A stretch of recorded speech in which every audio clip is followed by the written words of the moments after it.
بسم اللہ الرحمن الرحیم۔ السلام علیکم۔ اس وقت پاکستان کے اندر جو سیاست ہو رہی ہے اس پر ہم روز تنقید بھی کرتے ہیں اور ایک تماشا لگا ہوا ہے، لیکن حیرانگی اس بات کی ہے کہ نون لیگ نے ایک سروے کروایا اور اس سروے کے جو نتائج ہیں وہ جب سامنے آئے ہیں تو جاتی امرا اور ماڈل ٹاؤن کے اندر ایسی ہلچل مچی ہے کہ پھر وہ سروے ڈیلیٹ کرنا پڑ گیا ہے۔ تفصیلات میں نے آپ کے سامنے اس ویڈیو میں رکھنی ہے۔ جسٹس بابر ستار نے آج ایم پی او کا جو قانون اسلام آباد میں لاگو کیا گیا ہے اس میں ایسے قانونی سوالات اٹھائے ہیں جس کے بعد سرکاری وکیل آج چکرا گیا ہے اور لاجواب ہوا ہے۔ یہ بڑا عام نکتہ ہے جو آج تک کسی جج نے اس پیرائے کے اندر نہیں اٹھایا، یہ آپ کے سامنے رکھنا ہے۔ آشیانہ ہاؤسنگ اسکیم، آپ کو علم ہے، ایک کرپشن سکینڈل جس میں شہباز شریف نے بریت کی درخواست دی ہوئی ہے، اس کی آج جج صاحب نے کس طرح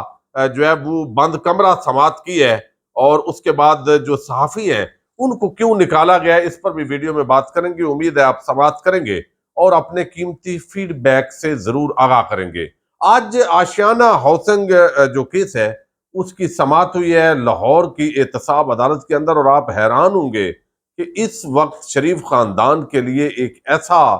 جو سٹیج ہے وہ سجایا گیا ہے جس کے اندر لگتا ہے کہ سارے جو ادارے ہیں وہ اپنا اپنا حصہ جو کنٹریبیوشن ہے وہ دے رہے ہیں۔ اب اس کے اندر آپ دیکھیے کہ جو آج دلائل ہوئے ہیں، یہ تو بات درست ہے کہ پہلے نیب نے کیس بنایا، نیب نے بہت سارے ناجائز کیسز بھی بنائے ہیں، آج بھی بنا رہی ہے، لیکن اس کے اندر پھر اگلا جب حکومت تبدیل ہوتی ہے، صورتحال بدلتی ہے، تو اگلے آ کے یو ٹرن لے لیتے ہیں۔ کوئی پوچھنے والا نہ پہلوں سے ہوتا ہے نہ بعد والوں سے ہوتا ہے، اور اس کی بنیادی وجہ یہ ہے کہ کچھ یہ ساد باد اور این آر او کے طور پر نیب جو ہے اس کو چلایا جا رہا ہے۔ اب آج جو ہے وہ احتساب عدالت کے اندر جب معاملہ گیا تو یہ آج چیمہ اور شہباز شریف کا کیس ہے جس کے اندر بری ہونے کی درخواست جو ہے وہ شہباز شریف نے دائر کی ہوئی ہے، لیکن اس میں بتایا گیا کہ سپریم کورٹ آف پاکستان کا فیصلہ آ گیا کہ حتمی جو ہے آپ فیصلہ نہیں کر سکتے، اگرچہ جو شہباز شریف کے وکیل ہیں انہوں نے یہ دلائل دیے کہ اس کیس کا تعلق سپریم کورٹ کے اس فیصلے سے نہیں ہے، چونکہ وہ ترامیم ہوئی ہیں اور ترامیم کے تحت تو یہ ہم نے کوئی کنسیشن مانگی نہیں ہے، لیکن بہرحال اس کی سماعت پھر بھی سپریم کورٹ آف پاکستان کا جو فیصلہ ہے اس کے ساتھ کر دی گئی ہے۔ لیکن حیرانگی کی بات یہ ہے کہ کوئی ملکی سلامتی کا معاملہ ہو، کوئی بہت ہی آفیشل سیکرٹ ایکٹ کا معاملہ ہو، تو پھر تو بات سمجھ میں آتی ہے کہ آپ جو صحافی ہیں یا ایکسٹرا جو لوگ وہاں پہ مقدمات سننے کے لیے آتے ہیں ان کو آپ اجازت نہ دیں، لیکن جج صاحب نے صحافیوں کو نہ صرف باہر نکالا ہے بلکہ آپ یوں سمجھیے کہ جیسے جو ہے وہ زبردستی باہر نکالا ہے۔ ہمارے جو دوست ہیں ارشد علی صاحب، انہوں نے بتایا ہے کہ کس طریقے سے جو جج صاحب ہیں انہوں نے کہا کہ سارے صحافی میں نے حکم دے رہا ہوں کہ یہ فوری طور پہ باہر نکل جائیں۔ بھائی آشیانہ سکینڈل ہے اور معلومات تک رسائی عوام کا بنیادی حق ہے، آپ جو ججز ہیں وہ کتنا انصاف کر رہے ہیں یہ لوگوں کو جاننا چاہیے، اس سے تو آپ کی کریڈیبلٹی کے اندر اضافہ ہوتا ہے۔ ایک طرف سپریم کورٹ آف پاکستان کے اندر لائیو ٹرانسمیشن کا ڈرامہ ہوتا ہے، دوسری طرف یہ ہنگامہ ہوتا ہے، تو یہ ساری چیزوں نے کنفیوز کیا۔ بہرحال وہ رپورٹرز کو نکال دیا گیا، اب شہباز شریف کو کیسے بری کرنا ہے، بہرحال وہ بری بھی نہیں کیا چونکہ سپریم کورٹ کا فیصلہ ہے۔ تو یہ آج ایک تو جو تماشا ہے وہ آج لگا ہے یہاں احتساب عدالت لاہور کے اندر۔ لیکن جو آج بڑی ڈیبیٹ ہوئی ہے، اور یہ آپ اندازہ کر لیں کہ جو جسٹس بابر ستار ہیں انہوں نے شاندانہ گلزار اور آپ کو علم ہے شہریار افریدی کو متعدد مقدمات میں گرفتار کیا گیا، ان کا بھائی بہن ان کی ڈیتھ ہوئی لیکن ان کو نہیں آنے دیا گیا، اور خدا ترسی بھی نہیں آئی، چونکہ انتقام ہے اور انتقام کا بھوت جن پر سوار ہے وہ شاید کچھ لوگوں پر اس طرح کے مظالم کر کے باقیوں کو ڈرانا چاہتے ہیں کہ پھر جو آپ کریں گے تو آپ کے ساتھ بھی یہ سلوک ہوگا۔ ان کے مقاصد کس حد تک ہیں وہ اپنی جگہ ہے، لیکن یہ ایک ایم پی او کا قانون ہے، یعنی 8-10 جگہوں سے آپ کیس بنائیں، وہاں بے گناہ ثابت ہو جائے، ضمانتیں ہو جائیں، اس کے بعد ایک ہتھیار ہوتا ہے جی نقص امن کا خطرہ ہے ان لوگوں کا۔ اب یہاں پر ایم پی او کا کئی دفعہ جو ہے وہ اس کے تحت گرفتاری کر لی جاتی ہے یہ قانون کے تحت۔ تو یہ آج جسٹس بابر ستار نے سوال اٹھایا ہے قانونی، وہ میں آپ کے سامنے رکھتا ہوں، جس پر منور اقبال دوگل ہیں، یہ ایڈیشنل اٹارنی جنرل ہیں، وہ کیسے لاجواب ہوئے ہیں کہ چونکہ اسلام آباد یہ جو قانون ہے وہ فیڈرل کیپٹل کے لیے اسپیشل نہیں ہے، چونکہ پہلے کراچی دارالحکومت ہوتا تھا، یہ اسی زمانے کا پہلے کا بنا ہوا قانون ہے۔ اب دارالحکومت جب اسلام آباد شفٹ ہو گیا ہے تو کیا اس قانون کا اطلاق اسلام آباد پر ہوتا ہے؟ یہ وہ قانونی نقطہ ہے جو آج پہلی مرتبہ جب بابر ستار نے اٹھایا ہے تو کیسے سرکاری وکیل لاجواب ہوا ہے، یہ میں تھوڑا آپ کے سامنے اس کی سماعت کی جو ڈیٹیل ہے وہ رکھتا ہوں۔ بابر ستار ہے، انہوں نے ایڈیشنل اٹارنی جنرل جو ہے ان سے کہا کہ ایم پی او آرڈر سے متعلق ڈی سی کے اختیارات پر جو ہے وہ آپ دلائل دیں۔ اب انہوں نے دلائل دیے، انہوں نے کہا کہ پہلی بار 1960 دسمبر میں ایم پی او آیا، سب سے پہلے ویسٹ پاکستان میں ایم پی او کا اطلاق ہوا، 5 جون 1962 میں اس میں مزید ترمیم کی گئی۔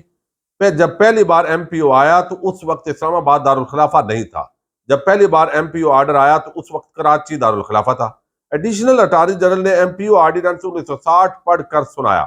ایم پی او آرڈر سے متعلق ڈی سی کے اختیارات پر ایڈیشنل اٹارنی جنرل نے دلائل دیے۔ جسٹس بابر ستار نے استفسار کیا کہ ایم پی او فیڈرل کیپٹل پر کیسے لاگو ہو رہا ہے؟ ہم نے صرف اسلام آباد کی حد تک دیکھنا ہے، آپ صرف اسلام آباد کی حد تک ڈی سی کے اختیارات سے متعلق دلائل دیں۔ اب اس پر ایڈیشنل اٹارنی جنرل نے کہا کہ پہلے کراچی تھا دارالحکومت، جب کیپٹل مرج ہو گیا تو تب معاملہ اسلام آباد آ گیا۔ عدالت نے کہا کہ ہمیں وہ دکھا دیں کہ جب دارالخلافہ اسلام آباد آیا تو تب کا ایم پی او آرڈیننس کیا تھا۔ اب یہ وہ سوال تھا کہ اس کے تحت لوگوں کو قید بھی کر دیا جاتا ہے، قانون ہے کوئی نہیں۔ ایڈیشنل اٹارنی جنرل نے کہا کہ میرے پاس فی الحال وہ ریکارڈ نہیں ہے، وزارت قانون سے مانگا تھا لیکن مل نہیں سکا۔ اندازہ کریں، ہوگا تو ملے گا نا، باقی سارے تو قانون پرنٹڈ ہے اور وہ کتابوں کے اندر عام لوگوں کی ایکسیس میں ہوتے ہیں، وہاں ہو سکتا ہے۔ انہوں نے کہا کہ سی ڈی اے کے قانون میں کہیں دیکھ لیں، وہاں دیکھ لیں، ہو سکتا ہے مل جائے آپ کو۔ ایڈیشنل اٹارنی جنرل نے کہا کہ ہمارا موقف ہے کہ جب آرڈیننس آیا اس وقت اسلام آباد دارالحکومت نہیں تھا۔ میں متعلقہ شق 8 پڑھتا ہوں۔ جسٹس بابر ستار نے کہا کہ ہم نے دیکھنا ہے کہ ایم پی او کا اطلاق وفاق میں کیسے ہوگا، اسلام آباد کا نوٹیفکیشن دکھائیں۔ ایڈیشنل اٹارنی جنرل نے کہا کہ 1967 میں دارالحکومت اسلام آباد منتقل ہوا تو یہ قانون پہلے کا ہے، تو یہ وہ قانون جس کے تحت چاندانہ گلدار، شہریار افریدی اور سینکڑوں لوگوں کو اس سے پہلے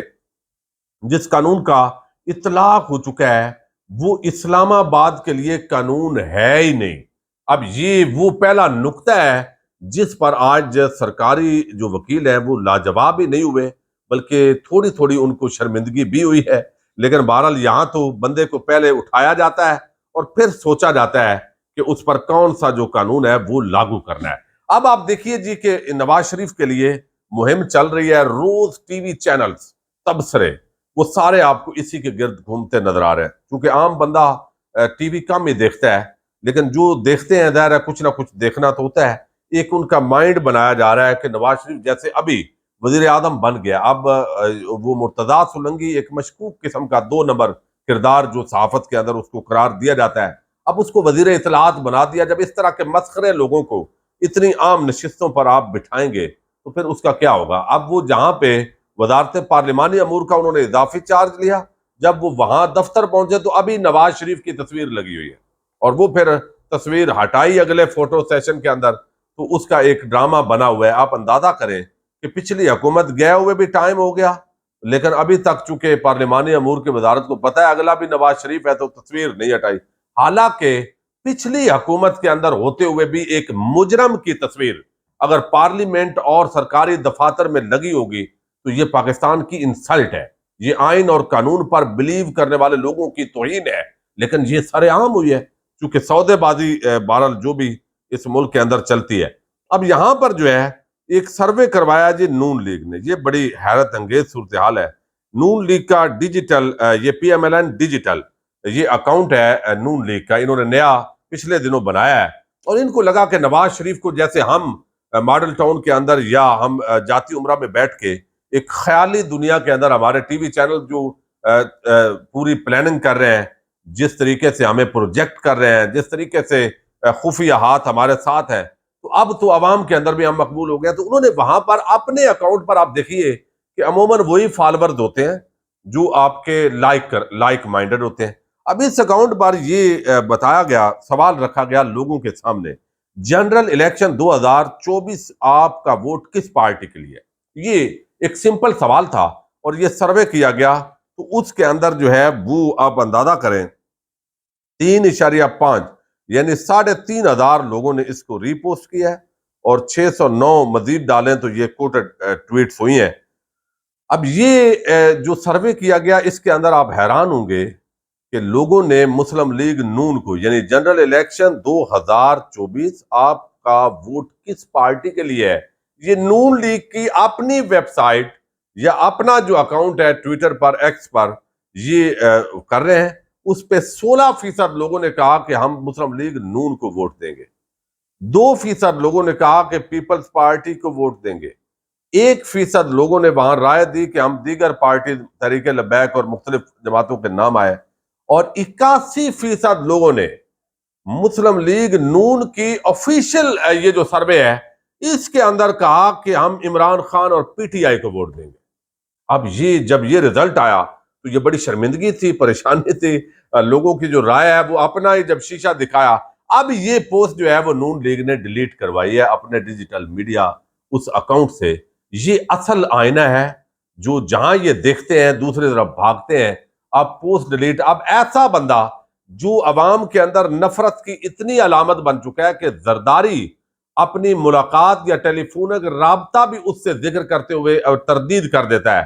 اس شخص کو اگر آپ زبردستی پاکستان پر مسلط کر رہے ہیں تو اس کے نتائج کیا ہوں گے؟ اب اس بندے کے پاس پتہ نہیں گدڑ سنگھی کیا ہے، سودے بازی کیسے کرتا ہے، کس طرح لوگوں کو نوازتا ہے کہ ایک شخص جو ہے